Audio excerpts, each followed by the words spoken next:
നമസ്കാരം. ന്യൂസ് കേരള പ്രധാന വാർത്തകളുമായി CK നാസർ കാഞ്ഞങ്ങാട്. ഗാസ വിഷയത്തിൽ കടുത്ത നിലപാട് ഇന്ന് സ്വീകരിക്കുമെന്ന് US പ്രസിഡന്റ് ഡൊണാൾഡ് ട്രംപ് വ്യക്തമാക്കി.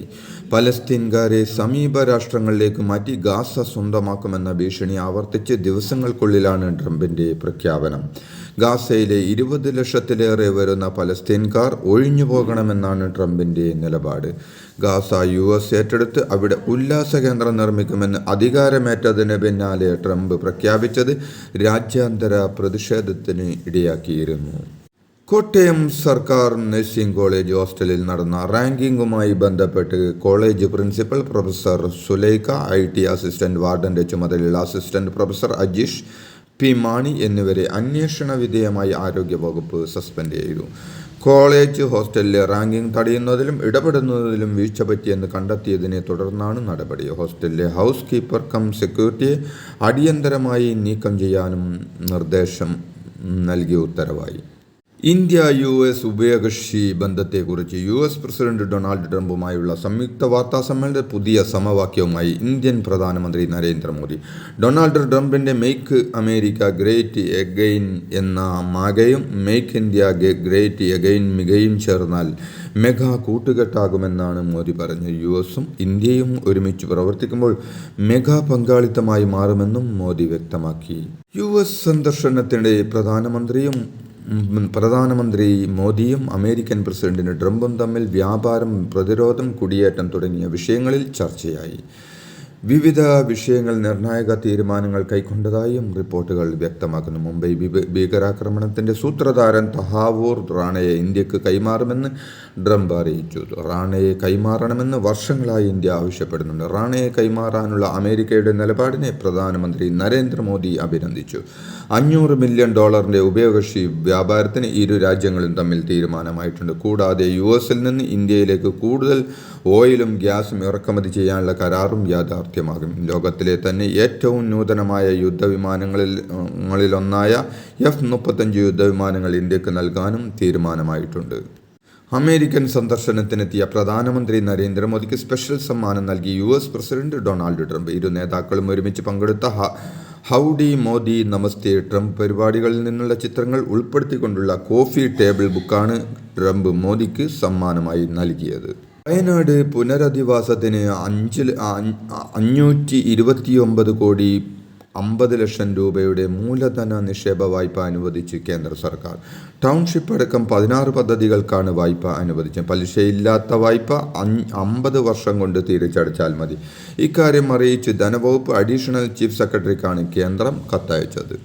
പാലക്കാട് ഒയാസിസ് കമ്പനിക്ക് ബ്രൂവറിക്കായി സ്ഥലം കണ്ടെത്തിയ എലപ്പുള്ളി പഞ്ചായത്തിൽ അവിശ്വാസ നീക്കം പാളി. എലപ്പുള്ളിയിൽ BJPയും UDFും യോഗത്തിൽ നിന്ന് വിട്ടുനിന്നു. പഞ്ചായത്തിന്റെ അഴിമതിക്കെതിരെ എന്ന് വാദിച്ചാണ് CPM എലപ്പുള്ളിയിൽ അവിശ്വാസ പ്രമേയം കൊണ്ടുവന്നത്. 22 അംഗങ്ങളുടെ പഞ്ചായത്തിൽ ക്വാറം തികയാൻ 11 അംഗങ്ങളാണ് വേണ്ടത്. എന്നാൽ 9 കോൺഗ്രസ് അംഗങ്ങളും 5 BJP അംഗങ്ങളും വിട്ടുനിന്നു. ക്വാറം തികയാത്തതിനാൽ പ്രമേയം അവതരിപ്പിക്കാനായില്ല. കേരളത്തിലെ വ്യാവസായിക രംഗത്തെ പുരോഗതിയെക്കുറിച്ച് ദേശീയ ദിനപത്രത്തിൽ ലേഖനം എഴുതിയ കോൺഗ്രസ് MP ശശി തരൂരിന് നന്ദി പറഞ്ഞ് മന്ത്രി P. രാജീവ്. ശശി തരൂരിൻ്റെ ലേഖനം പങ്കുവച്ചാണ് മന്ത്രി ഫേസ്ബുക്കിൽ കുറിപ്പെഴുതിയത്. ഈസ് ഓഫ് ഡൂയിസ് ബിസിനസ് ഒന്നാമതെത്തിയതുൾപ്പെടെയുള്ള സമീപകാലത്ത് കേരളം വ്യാവസായിക രംഗത്ത് നേടിയ നേട്ടങ്ങളെ വളരെ പോസിറ്റീവായാണ് ശശി തരൂർ നോക്കിക്കാണുന്നതെന്ന് മന്ത്രി വ്യക്തമാക്കി. കോട്ടയത്തെ നഴ്സിംഗ് കോളേജിലെ റാങ്കിംഗ് അതിക്രൂരമെന്ന് ആരോഗ്യമന്ത്രി വീണ ജോർജ് പറഞ്ഞു. റാങ്കിങ്ങിൻ്റെ ആദ്യ സെക്കൻഡുകൾ കാണുമ്പോൾ തന്നെ അതിക്രൂരമാണെന്നും സസ്പെൻഷനിൽ ഒതുങ്ങേണ്ട കാര്യം അല്ലെന്നും കുട്ടികളെ പുറത്താക്കുന്ന കാര്യം ഉൾപ്പെടെ ആലോചിക്കുമെന്നും മന്ത്രി പറഞ്ഞു. കോട്ടയം നഴ്സിംഗ് കോളേജിലെ റാങ്കിങ്ങുമായി ബന്ധപ്പെട്ടുള്ള പ്രതികൾ വിദ്യാർത്ഥിയെ ക്രൂരമായി ഉപദ്രവിച്ച് പിറന്നാൾ ആഘോഷത്തിന് ചെലവ് ചെയ്യാത്തതിനെ തുടർന്നെന്ന് പോലീസ്. മദ്യമടക്കം വാങ്ങാൻ പരാതിക്കാരനായ വിദ്യാർത്ഥിയോട് പ്രതികൾ പണം ആവശ്യപ്പെട്ടിരുന്നു. എന്നാൽ വിദ്യാർത്ഥി പണം കൊടുക്കാതെ വന്നതോടെയാണ് കട്ടിലിൽ കെട്ടിയിട്ട് കോമ്പസ് കൊണ്ട് കുത്തി പരിക്കേൽപ്പിച്ചതെന്നാണ് റിപ്പോർട്ട്. കൊയിലാണ്ടി മണക്കുളങ്ങര ക്ഷേത്രോത്സവത്തിനിടെ നാട്ടാന ഇടഞ്ഞ് 3 പേരുടെ ജീവൻ നഷ്ടപ്പെട്ട സംഭവത്തിൽ നാട്ടാന പരിപാലന ചട്ടത്തിന്റെ ലംഘനമുണ്ടായെന്ന് ഫോറസ്റ്റ് കൺസർവേറ്റർ R. കീർത്തി പറഞ്ഞു. ഇത് സംബന്ധിച്ച റിപ്പോർട്ട് വനം മന്ത്രിക്ക് നൽകിയെന്നും അവർ പ്രതികരിച്ചു. ക്ഷേത്രം ഭാരവാഹികൾ നേരത്തെ ആവർത്തിച്ച് പറഞ്ഞിരുന്നു അവിടെ ചട്ടലംഘനമുണ്ടായില്ലെന്നാണ്. ഇതിനെ അസാധുവാക്കുന്നതാണ് ഫോറസ്റ്റ് കൺസർവേറ്ററുടെ റിപ്പോർട്ട്.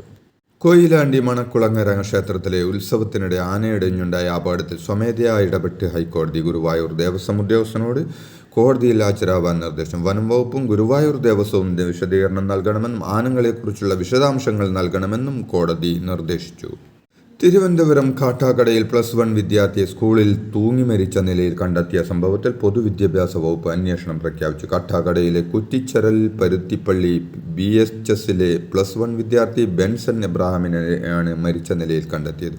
ഇന്നലെ വൈകുന്നേരം മുതൽ കുട്ടിയെ കാണാനില്ലായിരുന്നു. അതേസമയം സ്കൂളിലെ ക്ലർക്കാണ് കുട്ടിയുടെ മരണത്തിന് പിന്നിലെന്ന് കുടുംബം ആരോപിച്ചു. സ്കൂളിൽ പ്രൊജക്റ്റ് കൊടുക്കാൻ പോയപ്പോൾ ക്ലർക്ക് പരിഹസിച്ചുവെന്ന് കുടുംബാംഗങ്ങൾ പറഞ്ഞു. എന്നാൽ ഓഫീസിൽ സംഭവിച്ച എന്താണെന്ന് തനിക്കറിയില്ലെന്ന് ക്ലർക്ക് ജെ സനലുമായി തർക്കമുണ്ടായെന്ന് കുട്ടി തന്നോട് പരാതി പറഞ്ഞിരുന്നുവെന്നും പ്രിൻസിപ്പൽ വ്യക്തമാക്കി. തിരുവനന്തപുരം കാട്ടാക്കടയിൽ +1 വിദ്യാർത്ഥിയെ സ്കൂളിൽ തൂങ്ങി മരിച്ച നിലയിൽ കണ്ടെത്തിയ സംഭവത്തിൽ കുട്ടിയുടെ കുടുംബത്തിന്റെ പരാതി ശരിയല്ലെന്ന് ആരോപണ വിധേയനായ ക്ലർക്ക് ഇന്നലെ പ്രിൻസിപ്പലിന്റെ മേശപ്പുറത്തിരുന്ന സീൽ വിദ്യാർത്ഥി എടുക്കാൻ ശ്രമിച്ചപ്പോൾ തടഞ്ഞെന്നും സീൽ ഏതാണെന്ന് അറിയില്ലെന്ന് പറഞ്ഞപ്പോൾ വഴക്കുണ്ടാക്കിയെന്നും ക്ലർക്ക് വെളിപ്പെടുത്തി.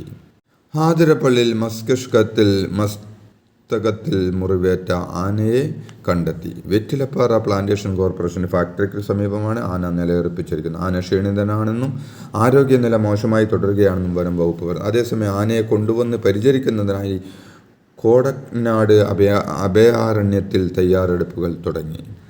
കൊയിലാണ്ടി കുറവങ്ങാട് ക്ഷേത്രത്തിൽ ആനകൾ ഇടഞ്ഞുണ്ടായ അപകടത്തിൽ ആനയുടെ ഉടമസ്ഥർക്കും ക്ഷേത്രം ഭാരവാഹികൾക്കുമെതിരെ കേസെടുക്കാൻ നിർദ്ദേശം നൽകിയതായി വനം മന്ത്രി AK ശശീന്ദ്രൻ പറഞ്ഞു. നാട്ടാന പരിപാലന ചട്ടം ലംഘിച്ചതായി കണ്ടെത്തിയതായും മന്ത്രി പറഞ്ഞു. വിഷയത്തിൽ ഇടപെട്ട ഹൈക്കോടതി ആനയുടെ ഉടമസ്ഥരായ ഗുരുവായൂർ ദേവസ്വം ബോർഡിനോട് വിശദീകരണം നൽകാൻ നിർദ്ദേശിച്ചു. കോട്ടയം നഴ്സിംഗ് കോളേജിലെ റാങ്കിംഗ് വിഷയത്തിൽ പ്രതികരണവുമായി SFI സംസ്ഥാന സെക്രട്ടറി PM ഹർഷോ. നഴ്സിംഗ് കോളേജിലേത് ക്രിമിനലുകൾ കാണിച്ച തോന്നിയവാസമാണെന്നും അത് SFIയുടെ മുകളിൽ ചാരിവെക്കരുതെന്നും ഹർഷോ പറഞ്ഞു. നഴ്സിംഗ് കോളേജിലെ സംഘടനയ്ക്ക് SFIയുമായി ബന്ധമില്ലെന്നും SFIക്ക് നഴ്സിംഗ് കോളേജിൽ യൂണിറ്റില്ലെന്നും ഹർഷോ പറഞ്ഞു. കണ്ണൂർ വിമാനത്താവള റൺവേ വികസനത്തിന് ഭൂമി വിട്ടു നൽകിയവരുടെ പരാതിയിൽ മുഖ്യമന്ത്രിയുടെ ഇടപെടൽ. പ്രതിസന്ധി ചർച്ച ചെയ്യാൻ ഈ മാസം 20-ന് മുഖ്യമന്ത്രി ഉദ്യോഗസ്ഥതല യോഗം വിളിച്ചു. 8 വർഷമായിട്ടും നഷ്ടപരിഹാരം കിട്ടാതായതോടെ ദുരിതത്തിലായവരെക്കുറിച്ചുള്ള മാധ്യമ വാർത്തയ്ക്ക് പിന്നാലെയാണ് ഇടപെടൽ. 50 വർഷം കൊണ്ട് തിരിച്ചടക്കണമെന്ന ഉപാധിയോടെ വയനാട് പുനരധിവാസത്തിന് 529 കോടി രൂപ അനുവദിച്ച കേന്ദ്ര സർക്കാരിനെതിരെ രൂക്ഷ വിമർശനവുമായി T സിദ്ദിഖ് MLA. ഉപാധികളോട് പണം അനുവദിച്ച് തികഞ്ഞ അന്യായമാണെന്നും ഇതുവരെ കേന്ദ്രം വയനാടിനോട് കാണിച്ചത് മനുഷ്യത്വരഹിതമായ സമീപനമാണെന്ന് MLA വിശദീകരിച്ചു.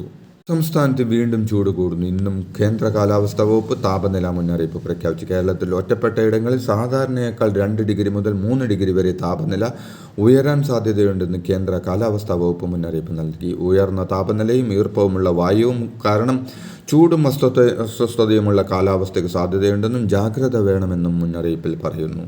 ഇതോടെ ഇന്നത്തെ പ്രധാന വാർത്തകൾ സമാപിച്ചു. നന്ദി, നമസ്കാരം.